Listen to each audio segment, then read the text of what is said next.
Morning. I'm going to wake you up, folks. It's time to come to church. Glad to see you here today. If you're visiting with us, we have this thing that you need to fill out. When I was at Glencoe, I called it a thingamajig, or whatchamacallit, or whatever. But we need you to fill it out front and back and put it in our offering plate so we'll have a record of your visit. And I believe Miss Heather is in the house.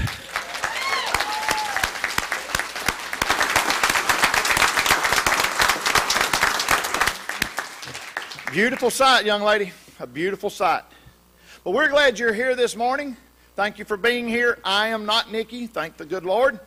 But she asked me to do the announcements this morning, or I think I ended up, Mel was somewhere in the lineup, and we ended up me up here. So one big announcement.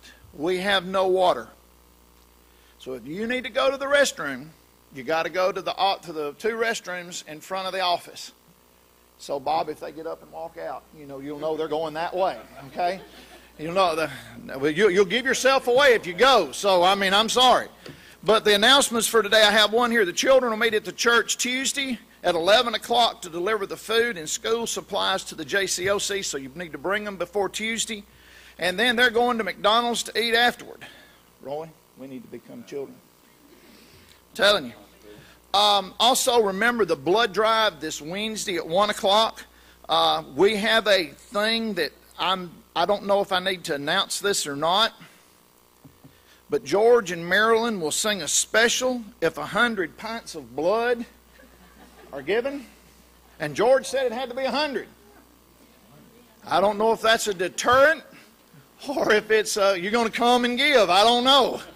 But whatever you want to do, but they need blood. I thought about, Carrie and I were talking the other afternoon about the situation with Chick-fil-A, how all the people showed up for Chick-fil-A. And we were thinking, if that many people showed up to give blood, well, we wouldn't have a blood shortage all over the world. They would be able to do a lot of things. So, but the blood drive, and then also the Patterson home dedication this afternoon. Our evening worship service will be there. They have the address in the bulletin. So I guess that's all I'm supposed to say. Now, as she says, let's stand up and show the Williams love. Let's shake hands and enjoy each other.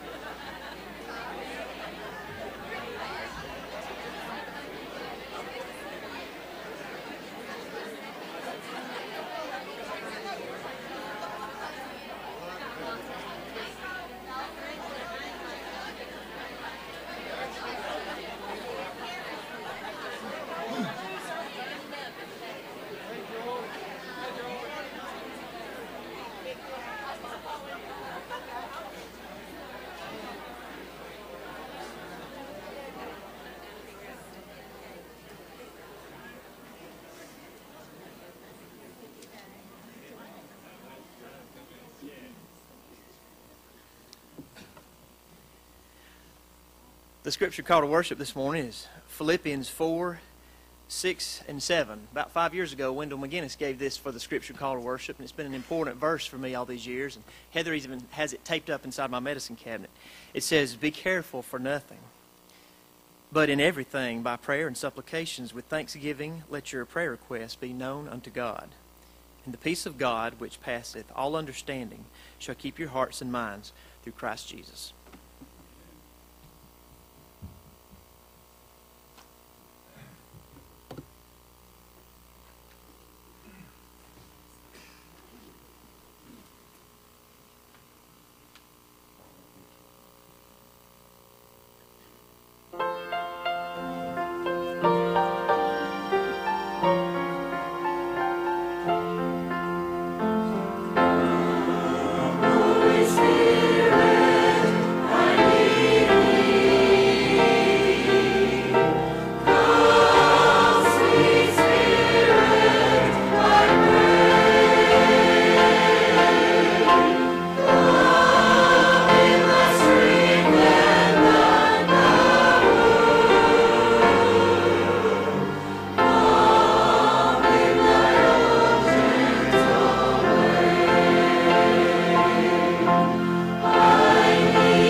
Today. That should be our prayer. Come, Holy Spirit. We need you. We need you every hour. I don't know how many people's here this morning, but there's a need in every seat. And God can fill that void, and God can fill it. And God bless you for being in worship today. It's going to be a blessed day. There's a sweet, sweet spirit in this place. Let's just sing about it. 252. 252. Stand with us, please. You join us. Join us in praise and worship.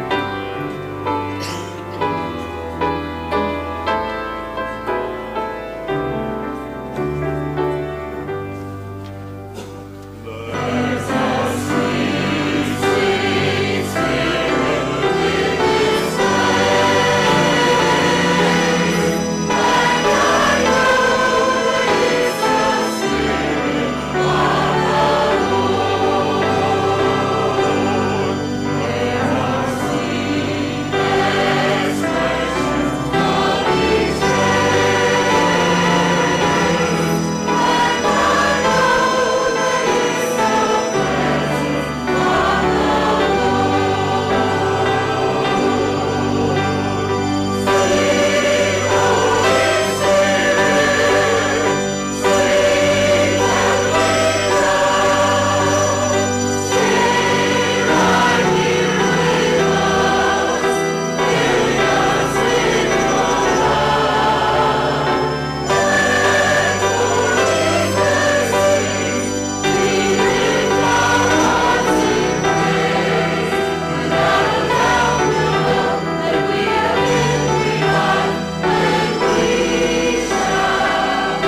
354. What a fellowship, what a joy divine. When we lean on the ever after and learn of Jesus. 354.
It's a real blessing to see you here this morning.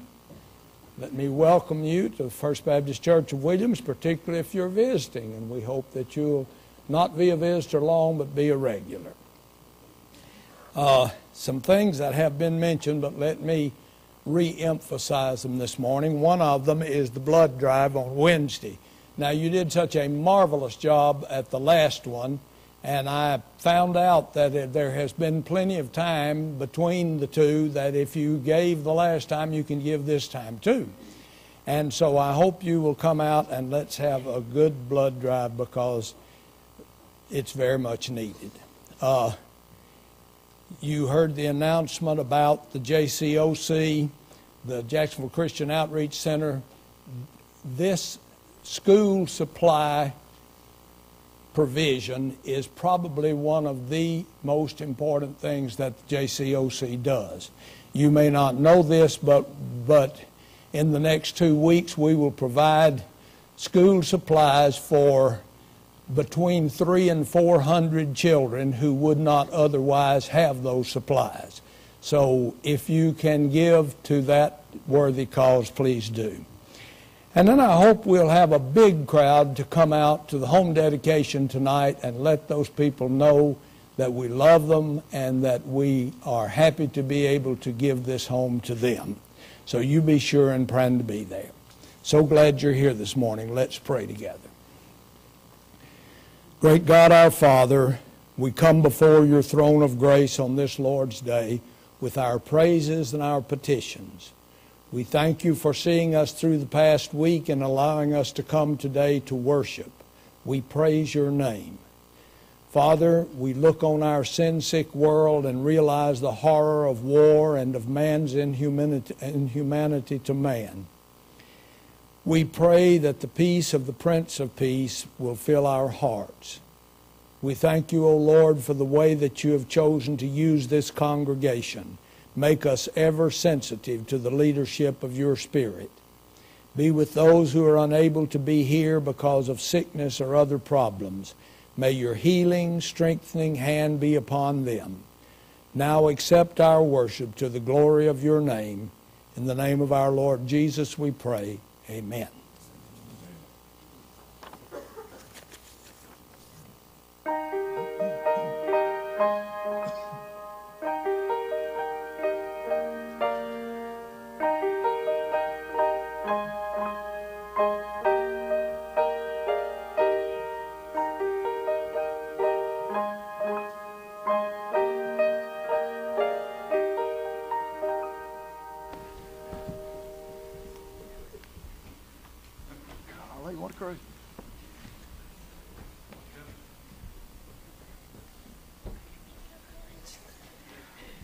Nikki asked me what I do the children's church this morning, and I'm going to do something, I guess everything I do is a little strange.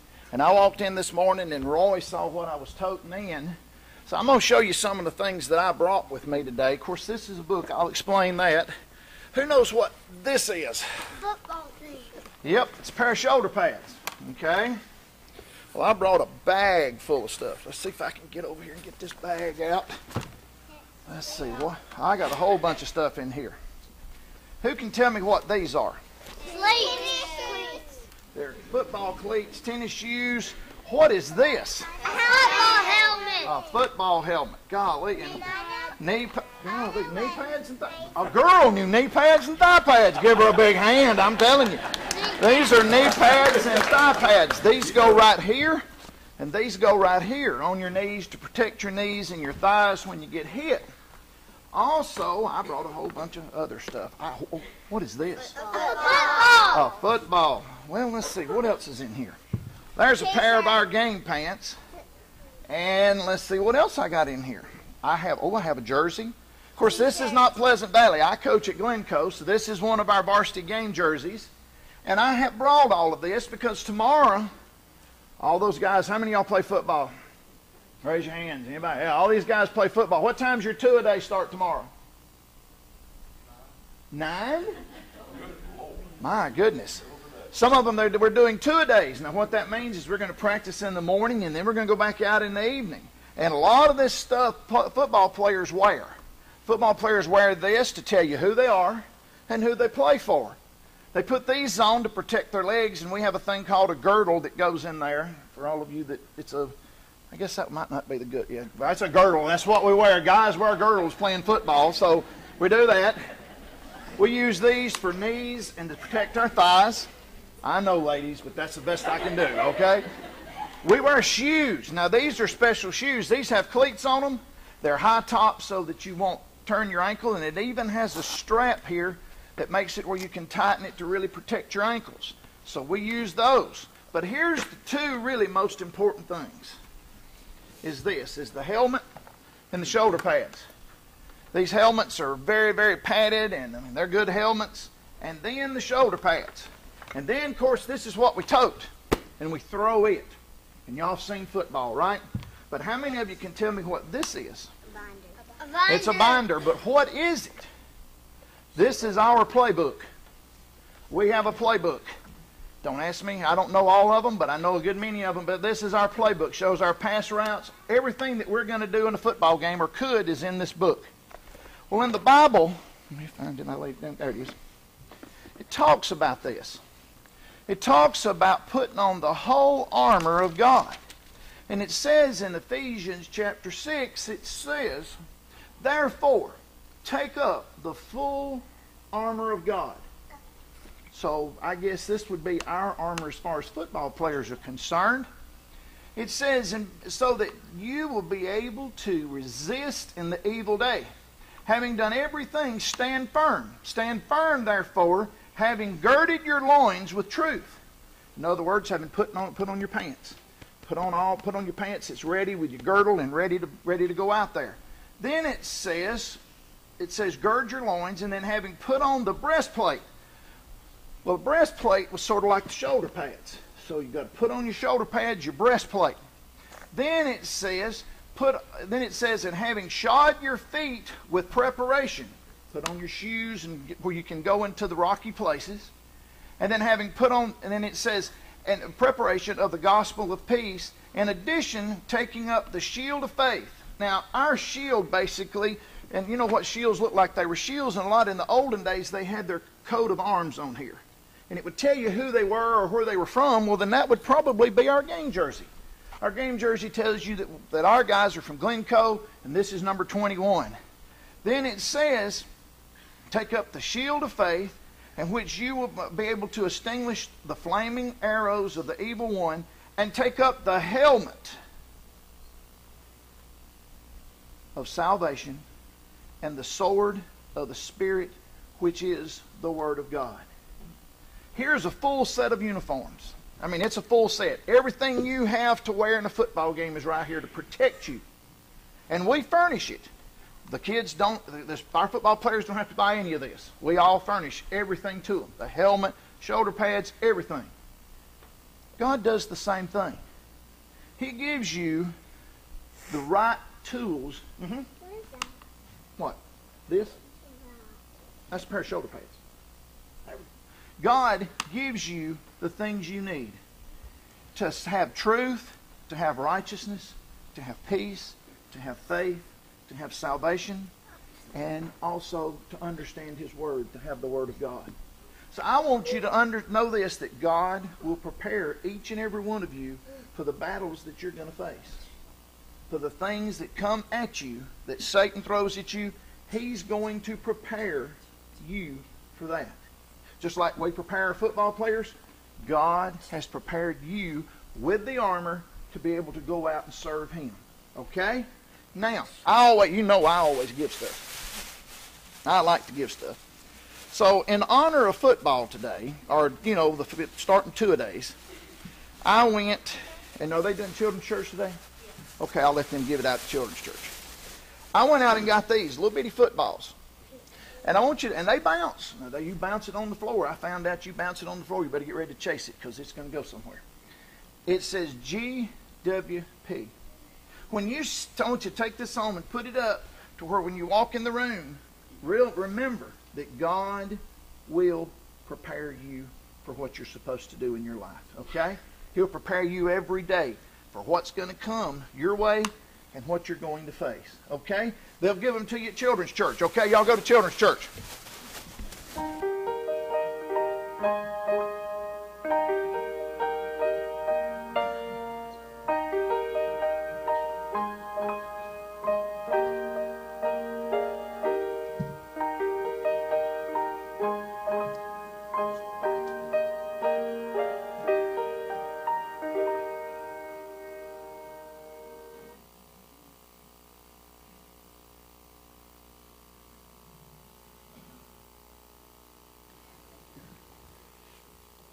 Those who trust in the Lord are like Mount Zion, which cannot be moved, but abides forever. As the mountains surround Jerusalem, so the Lord surrounds His people from this time on and forevermore. Psalms 125, 1 and 2. The Amira live isolated in the mountainous desert of northern Chile. With the nearest city hours away, life comes from the fields and from their livestock. Surviving at such high altitudes is hard. They spend most of their time working, which means their children are overlooked and feel unloved. These children are sent to a boarding school in nearby Ticnomar, Chile. Becca and Blake Hart, CBF field personnel, are working with these children, embodying the love of Christ for them. They will also work with adults through discipleship and church planning, training indigenous leaders who can challenge others to grow in faith and love. Pray that the children experience God's love and that God will raise our Maya leaders for the local churches.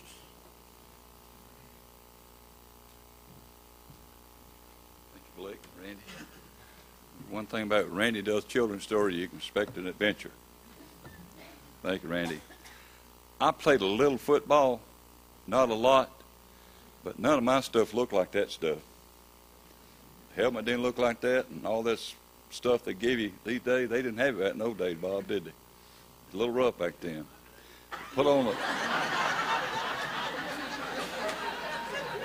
You don't remember that far back, do you? You don't remember that far back. Some of us remember that far back. No face guard, nothing like that. Just a short announcement. This is not just an announcement for a personal thing. This Friday and Saturday night at Hillcrest Baptist Church, the Mark Trammell homecoming Mark Trammell will be singing each night on Friday and Saturday, which our son Pat's a part of, and I believe he'll enjoy if you like Southern gospel music. The Lester's on Friday and Greater Vision on Saturday night. So if you have time to come out at 7 o'clock and just have a good time of fellowship and good music. The offertory hymn for the morning, 477, Stand Up for Jesus. We sing all four stanzas. Join us, please, as we sing.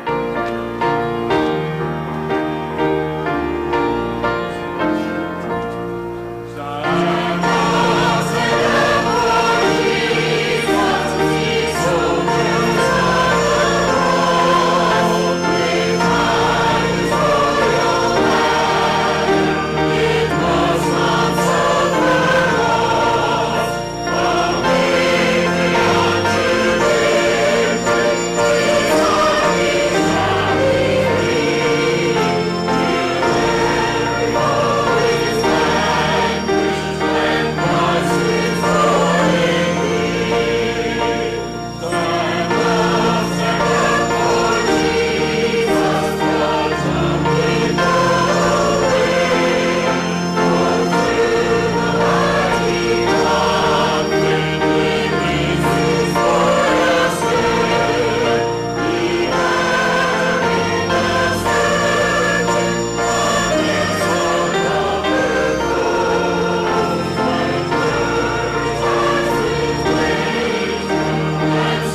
stand for the offertory prayer, please, Chris.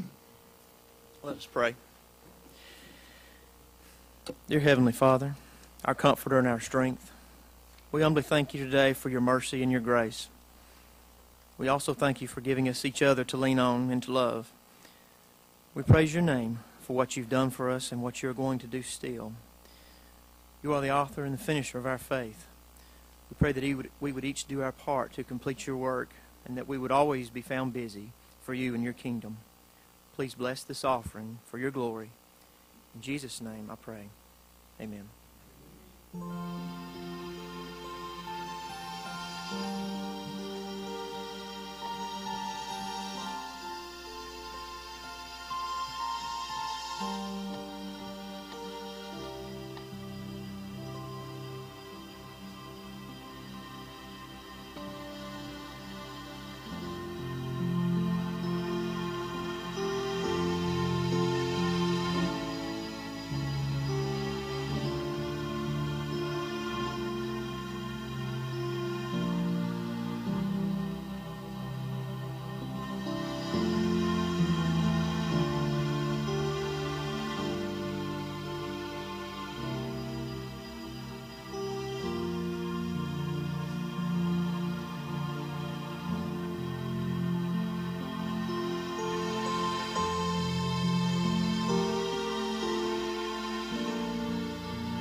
By the way, it's great.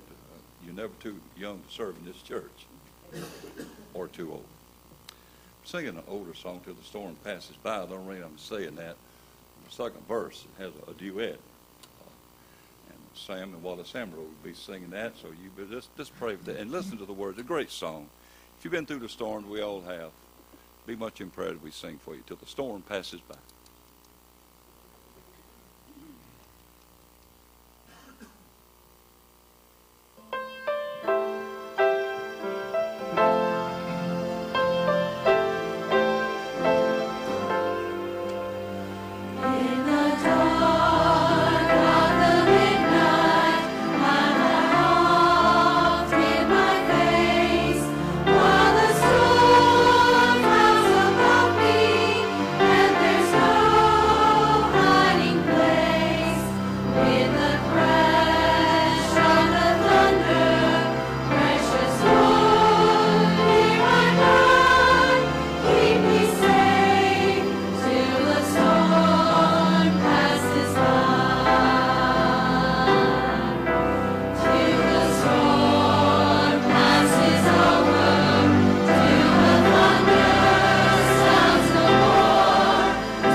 Our scripture for this morning is from the 15th chapter of Matthew's Gospel, beginning with verse 21. Leaving that place, Jesus withdrew to the region of Tyre and Sidon. A Canaanite woman from that vicinity came to him, crying out, "Lord, Son of David, have mercy on me. My daughter is demon-possessed and suffering terribly." Jesus did not answer a word. So his disciples came to him and urged him, "Send her away, for she keeps crying out after us." He answered, "I was sent only to the lost sheep of Israel." The woman came and knelt before him. "Lord, help me," she said. He replied, "It is not right to take the children's bread and toss it to the dogs." "Yes, it is, Lord," she said. "Even the dogs eat the crumbs that fall from their master's table." Then Jesus said to her, "Woman, you have great faith. Your request is granted." And her daughter was healed from that moment. This is the Lord's word for this day. Being a dog lover, as most of you know me to be, I immediately picked up on this discourse between the Canaanite woman and Jesus. In it, Jesus seems to compare the Canaanites to dogs, and the Canaanite woman uses dogs as an example of openness to helping those in need. It also made me think about the articles I read regularly about how much Americans spend on dog food. Those who write such articles think it is awful and probably are not animal lovers at all. I will not seek to defend what we do nor try to explain the important part pet animals play in our lives, but I do want this dialogue to be a jumping-off place for our thoughts today. As I have said about other passages, this is one of those very difficult sayings of Jesus. In fact, it sounds entirely out of character for him. The Canaanite woman comes to Jesus and begs for help for her daughter, who she says is demon-possessed. Unlike the other times when Jesus healed on the spot, issued a command for healing, or went to the house of the sick person, Jesus speaks not a word to this woman. How strange. Is he concerned about his reputation because a good Jewish man is not supposed to even acknowledge a woman in public? That's never stopped him before. Is he concerned that this woman is a Gentile? That's never stopped him before. What is going on here? Reading the implications of the passage, it seems that as they move along, the woman follows them, crying loudly for help from Jesus. Finally, the disciples can take it no more, but they don't ask Jesus to help her. They only ask him to tell her to go away because she is disturbing them. She is an inconvenience. Are we ever like the disciples?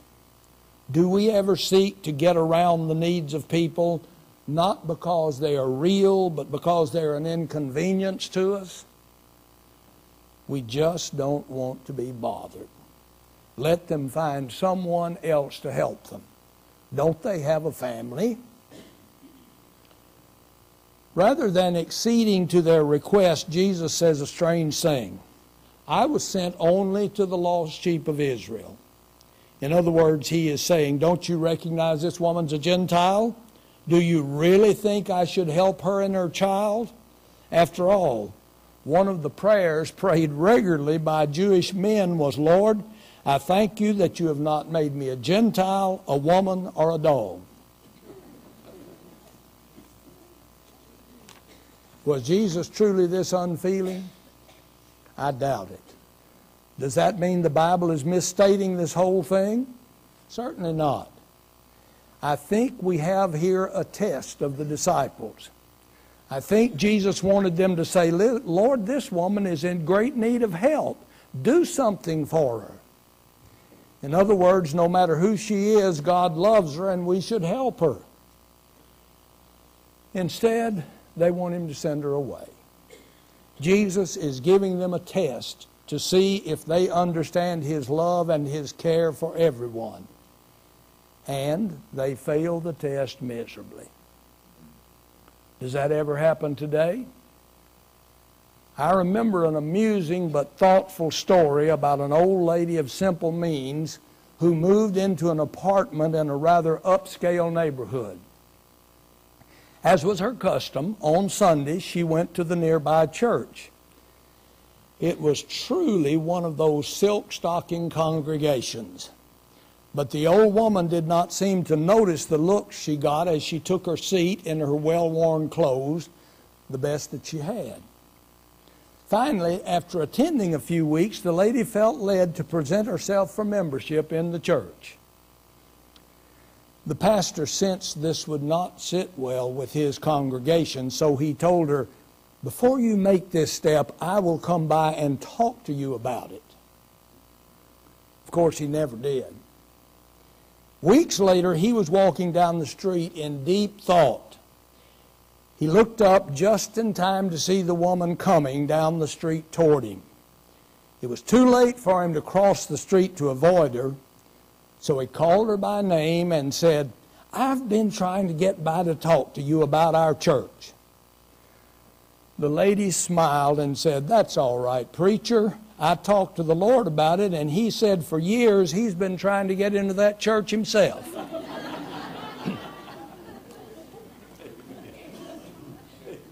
What about it? Do we want to be the kind of people who seek to help just our kind of folks? Or is it enough that people are in need? Are we careful to whom we issue an invitation to worship with us? Or do we feel that the gospel is for everyone? Do we openly share the good news of God's love, believing it is truly for everyone? Or are we like the disciples who failed Jesus' test? Do we see needy people as an inconvenience? I'm always glad when Celia reports to us about the work of Jacksonville Christian Outreach Center and reminds us of the needs there. I hope we will always be faithful to support that work, because that is the kind of test Jesus gives us to share with others who are less fortunate than we are what we have to share. Then the scene between Jesus and the Canaanite woman shifts somewhat, although the tone remains much the same.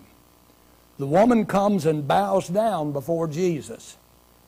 In doing so, she is both recognizing His authority and begging for His help. Instead of graciously accepting her obeisance, Jesus says, "It's not right to take the children's bread and toss it to their dogs." Here, I think, is another test by Jesus, a test of the woman. He seems to be saying that the Jews are God's children and the Gentiles are no better than dogs, which do not deserve His attention. What Jesus wants to know first is, does the woman truly believe He can help? Is she so desperate that she has even come to Him, or does she recognize that His power is beyond that of any other person?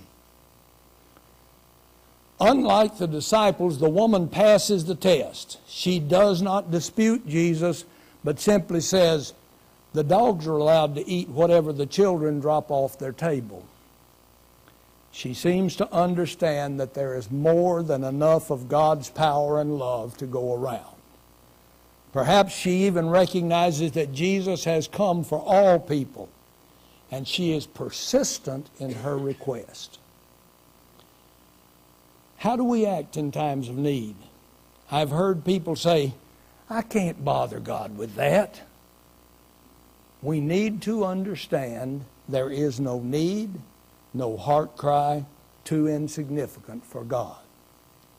We need to recognize that there is more than enough of God's love and grace to go around. We need to be like the woman who was persistent in her belief that Jesus could help. So she was persistent in her petition. Another incorrect attitude that I have heard expressed is that we should ask for God for something only one time and never bother Him after that. After all, God remembers. This story seems to discredit that attitude. If the woman had not persisted, she might not have received. But she had faith that Jesus could and would do something. Now, I realize that puts us in a touchy situation. There are times when we are concerned and pray for something but do not get that for which we pray. Does God fail us? Do we ask beyond His power? Certainly not.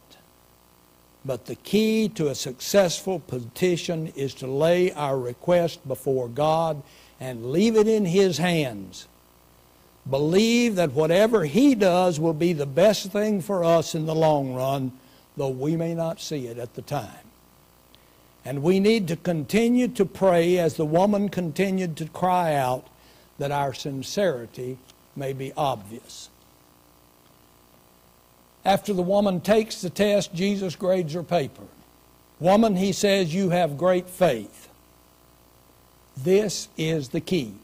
If we are to pass the test of life, it will be by the faith we have in the goodness, protection, and watch care of God.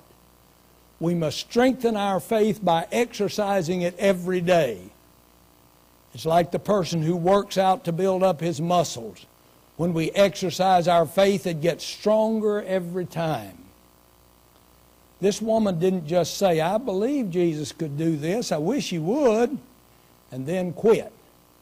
In the same way, Jesus wants us to prove our faith in Him and our commitment to Him by our actions.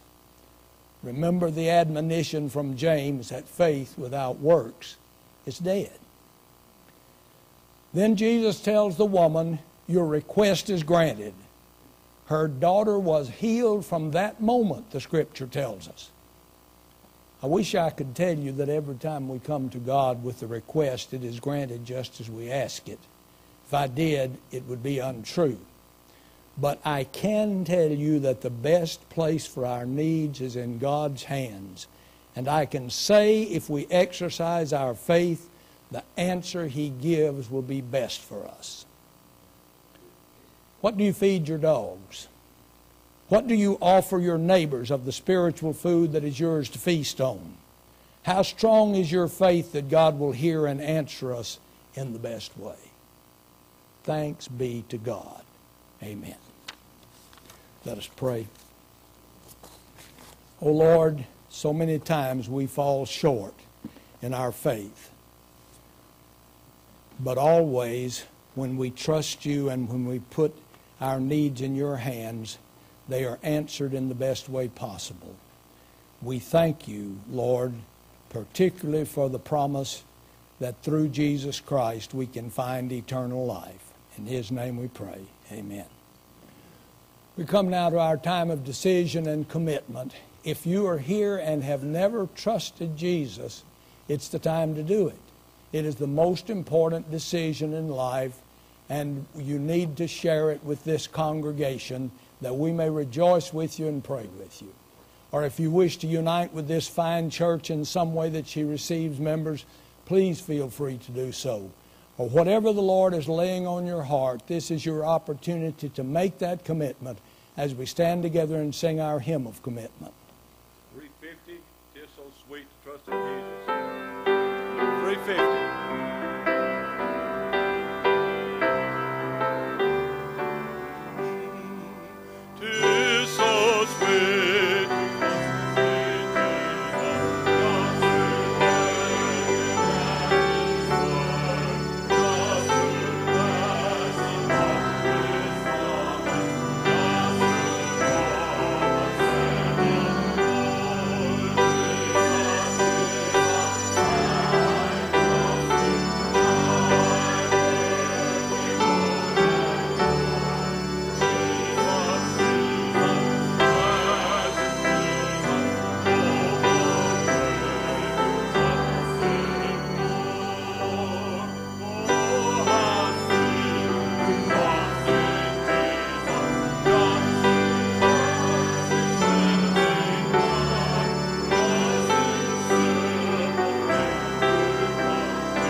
Peggy came to say that she wanted to thank God and to tell this congregation how grateful she is for the action of God in the life of her family in recent days. And we can all say amen to that. Amen. Now let's pray as we go. Oh Lord our God, it has been good to be in your house, and as we go from this place, we pray that you will bless us and send us forth to be your servants and to share the love of God with people who need to know it through Jesus Christ our Lord. Amen.